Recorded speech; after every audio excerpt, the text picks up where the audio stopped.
But something we have to discuss is a trend and a theme that we've talked about a lot on this show and on social media, and that is Meghan Markle whoring out the kids now for attention. And I hate to use that word, but she's basically hawking these kids on social media because she can't generate press or PR on her own. And she continues to post these videos of Lilibet. First off, I can't stand that she named her Lilibet. You did not respect the Queen. The Queen is no longer here. And now this little girl who's never stepped foot in the UK, to my knowledge, has the name Lilibet. But on June 23rd, the Duchess of Sussex, 43 years old, she posted a video promoting her new brand, using her 4-year-old daughter as a cameo in order to get press and attention. Don't you feel as they become more desperate, we're going to see these kids? Like the Kardashians never showed their kids. Northwest was never going to be on the show. And now they use the kids constantly because people want to see them, Dan. Isn't this going to be what we have to deal with for years to come? Oh, totally. Well, I've got a bit of the inside story on how this all happened, Link, which you might be interested in. So earlier this year, Meghan and Harry were at the Invictus Games in Canada. And Meghan was stealing all of the attention, and the organizers of the Invictus Games were really, actually, genuinely furious about it because it was the Meghan show and no one was talking about the athletes, and she was just turning the whole games into a complete disaster, like everything she touches. So it was sort of suggested to Meghan that she left the Invictus Games early, and she did. But guess what she went home and did when she was a little bit annoyed with Harry?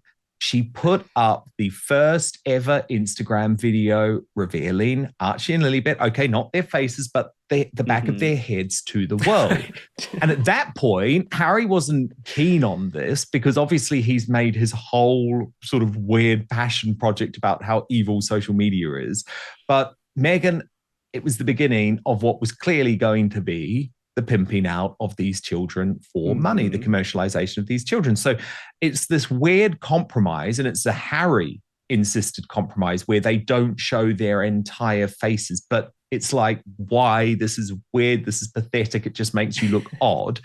But of course, now we just get the flurry of like, she's put up Lilibet with a Jellycat bag, knowing full well that Jellycat is a kid's brand that is associated with Catherine and William because she's such a weird stalker. Oh, and the other thing is, I did a really deep dive analysis into this awful interview she did with Emma Grede recently. And I know you've been across this too.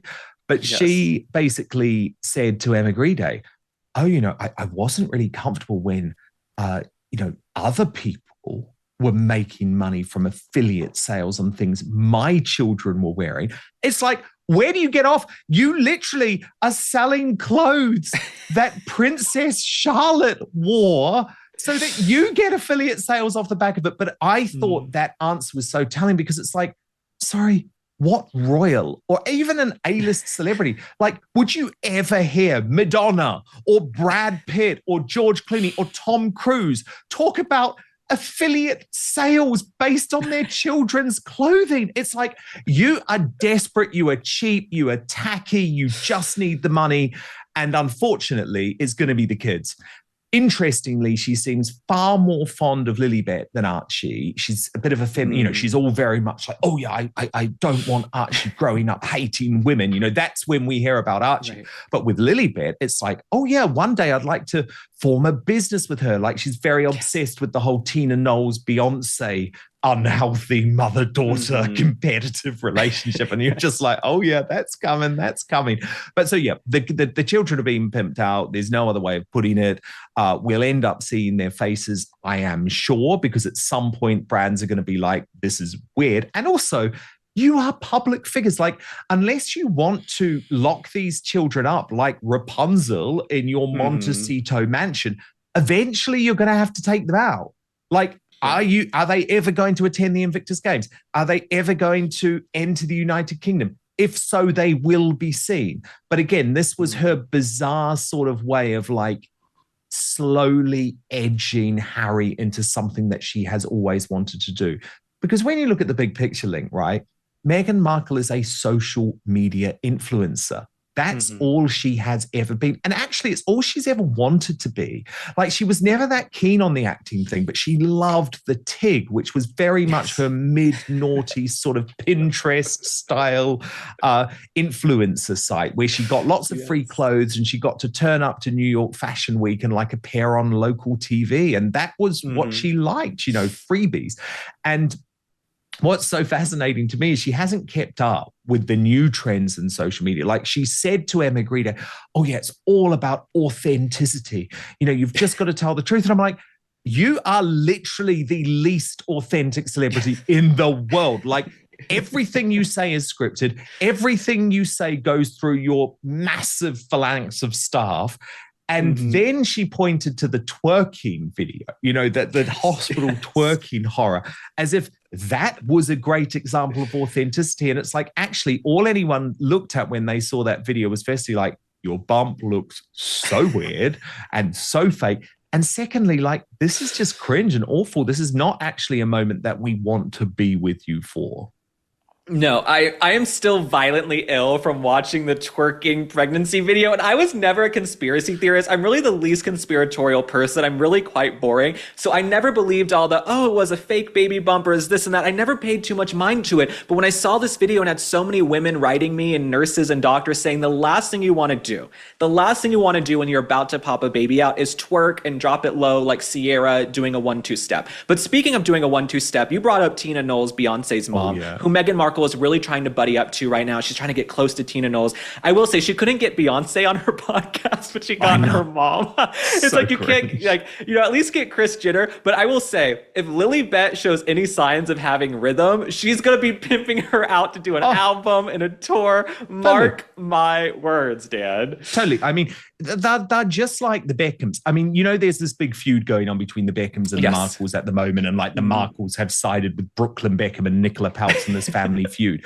But they're just like the Beckhams. I'm actually not a big fan of the Beckhams because I always thought it was so vile the way that they wanted to pimp out their children. I'm like, why? You've got so much money. Like, just let these kids grow up. And what did you do? You created a total nightmare in this dude, Brooklyn, who literally has no talent. I mean, I once saw him on the Today Show, you know, with Hoda, and he couldn't even cook a bacon sandwich.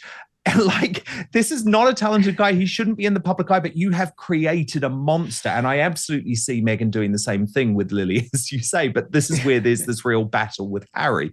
But Harry, she's been very clever because, you know, she is a manipulative woman. She knows what she's doing. And because she's basically said, oh yeah, Harry, you just go and focus on your philanthropy, which is basically not doing much, not making much money now. He gets paid to fly to China to give a soulless speech about climate change and then flies back on a private jet, you know, and earns $750,000. But that's really the extent of his work these days. So she now has the power in that marriage, which is all she wanted. So she has the power to now say to Harry, oh, I know you're a bit against, you know, making Lily famous, but we need the money. You know, Netflix want to do a series. This is cute. So I can absolutely see them going down that path. I mean, I remember the Beckhams like desperately trying to turn Cruz Beckham into Justin Bieber, and they even got Scooter Braun involved. I think there's something very odd and very weird with a couple that has become famous and then are so desperate to make their children celebrities. Like, just allow them to grow up. But obviously with Meghan and Harry, it also comes with all of the weirdness of the fact that they told the world that they were going to Montecito, that they were moving to California to create an oasis of privacy and calm. So this is the thing. Their public statements never actually match up with their actions, and people see through that.